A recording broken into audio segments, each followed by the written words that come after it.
Welcome back to Concepts of Biology. We'll continue to read Chapter 3, Section 3.2, Comparing Prokaryotic and Eukaryotic Cells.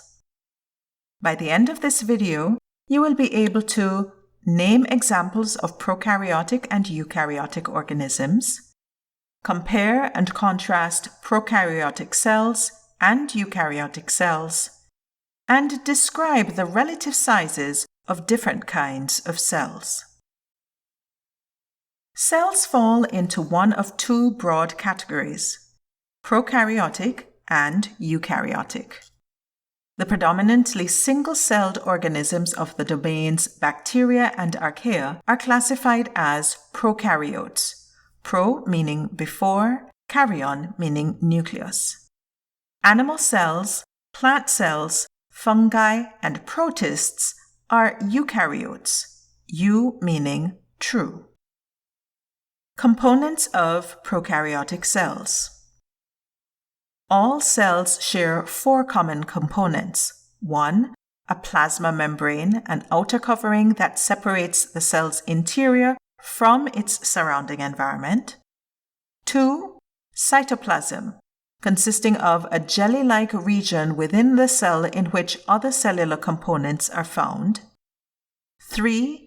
DNA, the genetic material of the cell. And 4. Ribosomes, particles that synthesize proteins.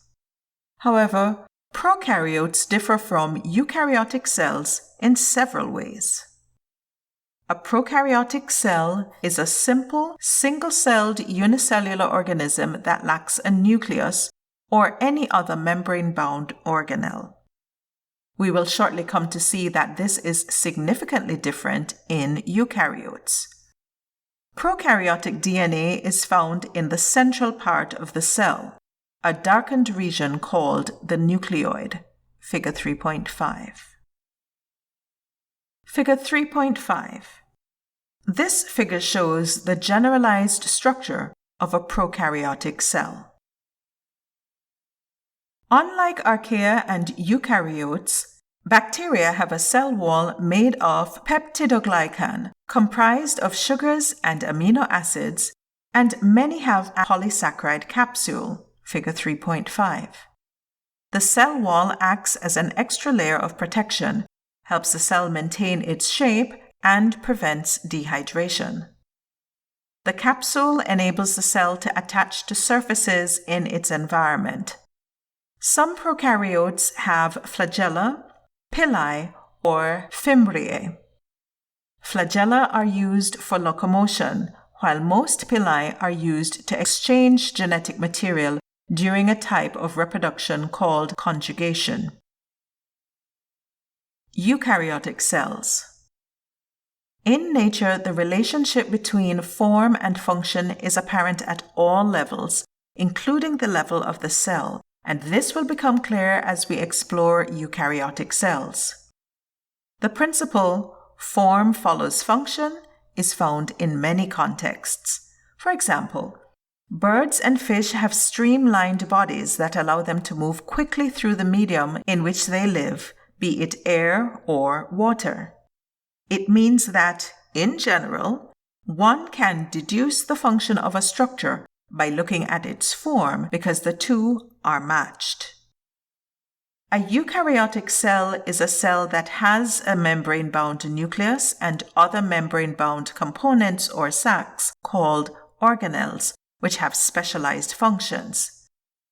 The word eukaryotic means true kernel or true nucleus, alluding to the presence of the membrane-bound nucleus in these cells.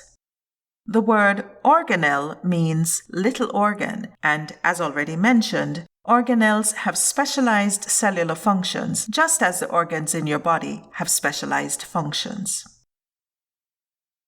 Cell size. At 0.1 to 5 micrometers in diameter, prokaryotic cells are significantly smaller than eukaryotic cells, which have diameters ranging from 10 to 100 micrometers. Figure 3.6. The small size of prokaryotes allows ions and organic molecules that enter them to quickly spread to other parts of the cell. Similarly, any wastes produced within a prokaryotic cell can quickly move out.